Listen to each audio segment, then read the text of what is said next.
見えなくなる。やばい、桜島。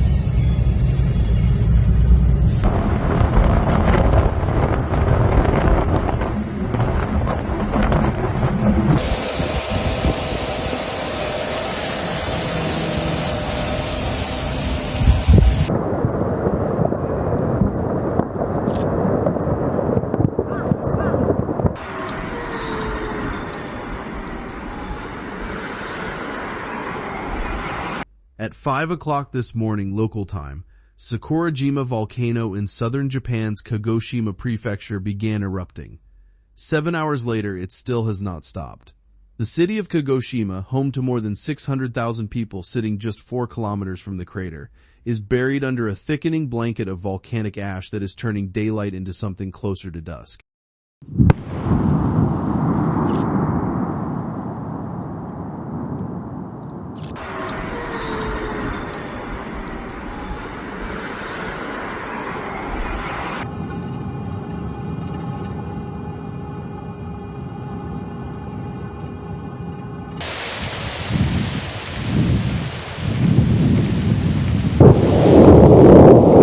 The images coming out of Kagoshima City right now do not look like a volcanic eruption. They look like a dust storm rolled into a thunderstorm, a wall of gray so thick you cannot tell where the sky ends and the ground begins. It hangs over high-rises and apartment blocks and streets where people are trying to figure out whether this is the kind of eruption they've trained for or something worse. Because Sakura-jima erupts constantly, thousands of minor explosions every single year, and the people who live in its shadow have built their entire lives around that fact. School children in Kagoshima go to class wearing hard hats. Concrete shelters line the streets and hillsides so that if the volcano hurls a rock the size of a fist at bullet speed, there is somewhere to hide. Approximately 4,600 residents live directly on the volcano itself, coexisting with ash, the way coastal towns coexist with salt spray. They know this mountain. They respect it. They are prepared for it.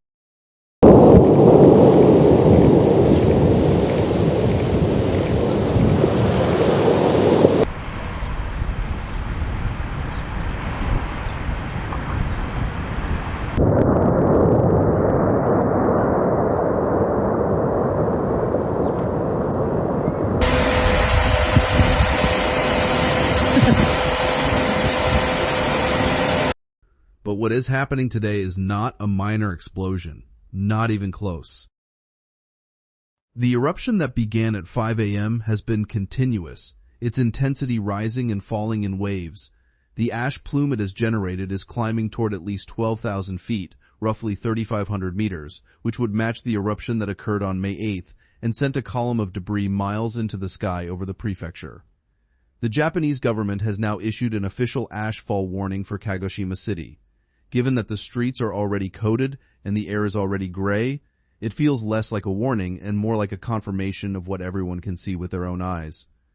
Several areas surrounding the mountain are completely blanketed, daily life disrupted, visibility reduced, and the ash is still falling because the eruption is still going.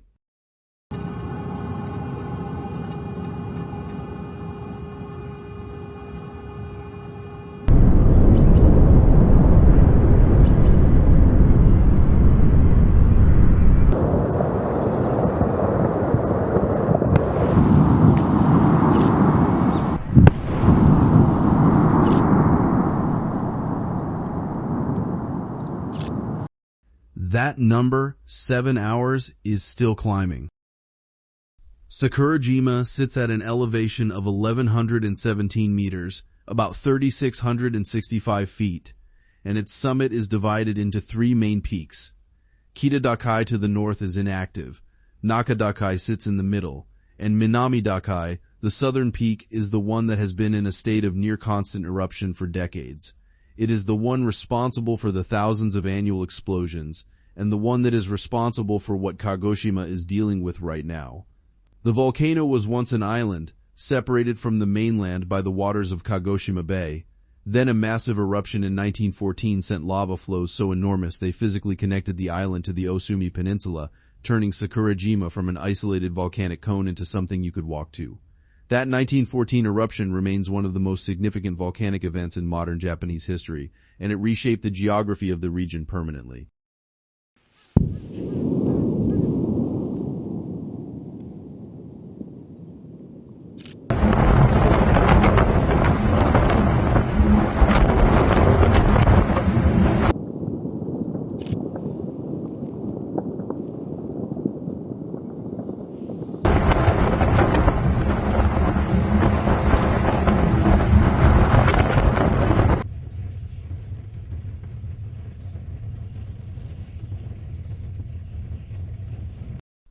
And here's where the story gets heavier. Sakura-jima is not a standalone volcano. It sits on the rim of a much larger geological structure called the Aira caldera. Approximately 30,000 years ago, that caldera produced one of the largest eruptions in Japan's prehistoric record.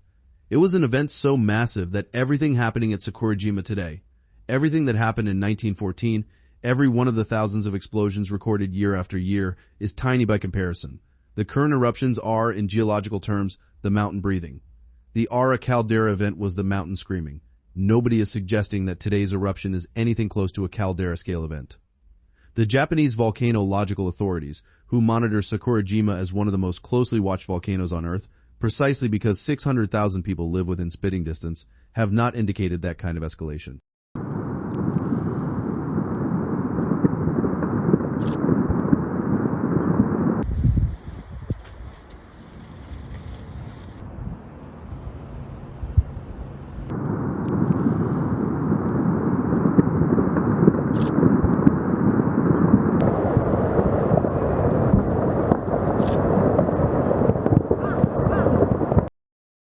For now, because what those same authorities have indicated is that the current volcanic activity could increase further, that the monitoring is ongoing, and that the spread of volcanic ash could extend to impact a wider area around the mountain. The eruption's intensity has been fluctuating, surging and retreating and surging again. 7 hours of continuous activity is significant even for a volcano as restless as Sakurajima. The fact that it is still erupting as these words are being spoken means the situation is not over. The ash column has not collapsed, and the warnings have not been downgraded. The 15-minute ferry ride that normally connects Kagoshima City to the volcano is a measure of how close civilization sits to the mouth of something that has been alive and angry for longer than recorded history. And Sakurajima is not erupting alone.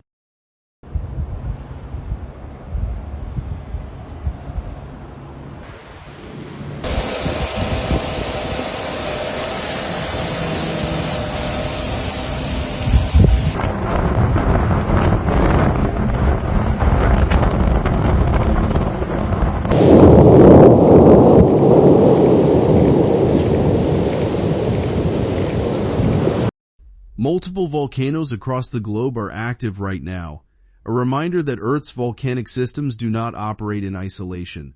The Pacific Ring of Fire, the horseshoe-shaped belt of subduction zones and fault lines that stretches from New Zealand through Japan and down the western coasts of the Americas, is always working. Japan sits squarely on this ring, perched above subduction zones where one tectonic plate dives beneath another. That geological reality is why the country experiences everything.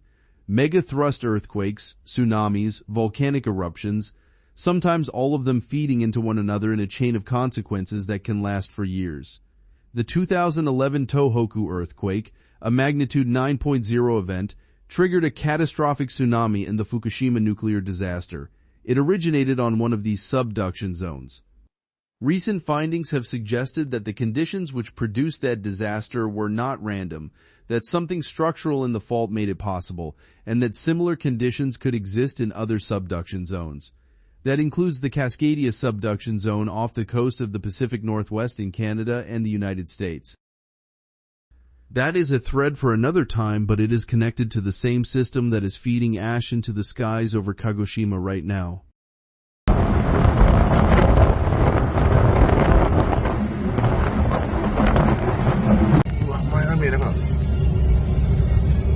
Sakurajima.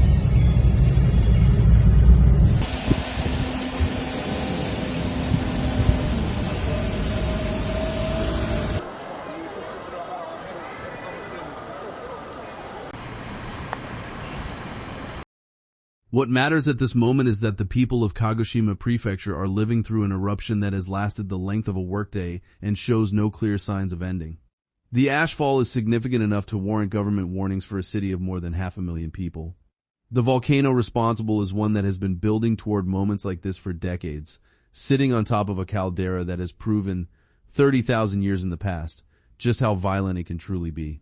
The shelters are there, the hard hats are there, the monitoring systems are among the best in the world, built by a country that has learned through centuries of catastrophe exactly what the ground beneath it is capable of doing.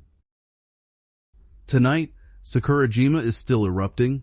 The ash is still falling over Kagoshima City. The authorities are still watching, and the intensity is still fluctuating, which means it could fade or it could push higher, and nobody knows which one comes next. That's it for today, folks. See you in the next video.